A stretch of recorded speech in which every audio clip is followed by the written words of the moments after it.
મહારાષ્ટ્રમાં મિશ્ર સરકાર, સટ્ટા બજાર, મહાવિકાસ આઘાડી કે મહાયુતિ, કોઈને પણ સ્પષ્ટ બહુમતી મળતી નથી. અપક્ષો કે નાના પક્ષોનું જોર રહેશે, હોર્સ ટ્રેડિંગ થવાની પૂરી શક્યતા. 2029માં એક દેશ એક ચૂંટણી શિયાળુ સત્રમાં રજૂ થશે બિલ. ચિકનગુનિયાએ મુંબઈગરાઓની ઊંઘ હરામ કરી. ગયા વર્ષની તુલનામાં કેસમાં 230%નો વધારો.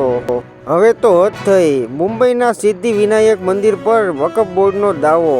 સોશિયલ મીડિયા પર કરવામાં આવેલા દાવાને લઈને હવે નવો વિવાદ શરૂ થયો. અમેરિકામાં અભ્યાસ કરતા વિદેશી વિદ્યાર્થીઓમાં ભારતીયો સૌથી વધુ, ચીન બીજા સ્થાને અને દક્ષિણ કોરિયા ત્રીજા સ્થાને. યુનાઇટેડ કિંગડમના 42 વર્ષના પ્રિન્સ વિલિયમ બન્યા વિશ્વના સૌથી સેક્સી ટાલિયા પુરુષ. G20માં ભારત છવાયું. જીડીપી મામલે બન્યું big boss. UK, Germany, Japan જેવા દેશો વિકાસમાં રહ્યા ભારતની પાછળ. ભારત પછી ઇન્ડોનેશિયાનો ક્રમ. તમને મળીને હંમેશા આનંદ થાય છે. જો બાઇડન સાથેની મુલાકાત બાદ પીએમ મોદીએ ખુશી વ્યક્ત કરી. સુપ્રીમ કોર્ટે મલયાલમ અભિનેતા સિદ્દીકીને બળાત્કારના કેસમાં એક યુવા અભિનેતા દ્વારા લગાવવામાં આવેલા આરોપોના મામલામાં આગોતરા જામીન મંજૂર કર્યા છે.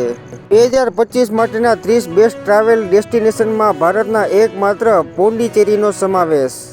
દિલ્હીમાં ઇમરજન્સી જેવી સ્થિતિ. આજે પણ AQI 500 પર. શાળાઓ બંધ, ફ્લાઇટ્સ અને ટ્રેનો મોડી, વિઝિબિલિટી ઓછી.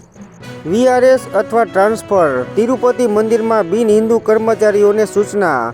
તિરુપતિ મંદિર બોર્ડમાં કામ કરતા બિન હિન્દુ કર્મચારીઓએ આ બેમાંથી એક વિકલ્પ પસંદ કરવો પડશે.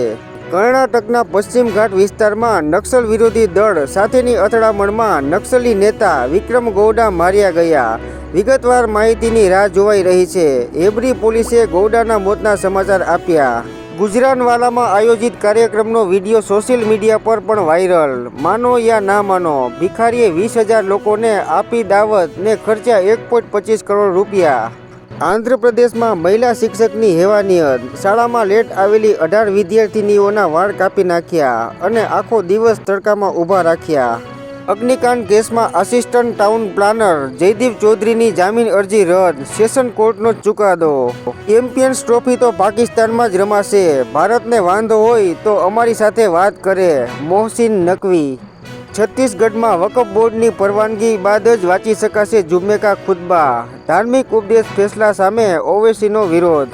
પીએમ મોદી મેલોની બેઠકમાં 5 વર્ષનો રોડમેપ તૈયાર. અર્થતંત્રને મળશે બૂસ્ટર ડોઝ. કોંગ્રેસ અધ્યક્ષ મલ્લિકાર્જુન ખડગેએ ભાજપ અને આરએસએસની તુલના ઝેરીલા સાપ સાથે કરી. ભાજપ અને આરએસએસ ઝેરી સાપ છે. આઈઓબી, સીબીઆઈ, યુકો અને પંજાબ એન્ડ સિંધમાં સરકાર હિસ્સેદારી વેચવાની તૈયારીમાં. કેબિનેટ તુરત આપશે મંજૂરી. હિસ્સેદારી વેચવાના સમાચાર વહેતા થતાં જ ચારેય બેંકના શેર્સ ઉછળ્યા. અમેરિકામાં ગાજરને કારણે ફેલાયો જીવલેણ વાયરસ. એકનું મોત. પાકિસ્તાનમાં બનશે સ્વામિનારાયણ મંદિર. અમદાવાદના સંતો કરાચી જશે. પાકિસ્તાનમાં આવેલા 147 વર્ષ જૂના સ્વામિનારાયણ મંદિરનો જીર્ણોદ્ધાર કરાશે. AR રહેમાનની પત્નીએ છૂટાછેડાની કરી જાહેરાત. લગ્નના 29 વર્ષ બાદ તોડ્યો સંબંધ. પીએમ જયમાં ગેરરીતિ કરવા બદલ સસ્પેન્ડ કરાયેલી હોસ્પિટલો પાસેથી હવે કરોડોની રિકવરી કરાશે.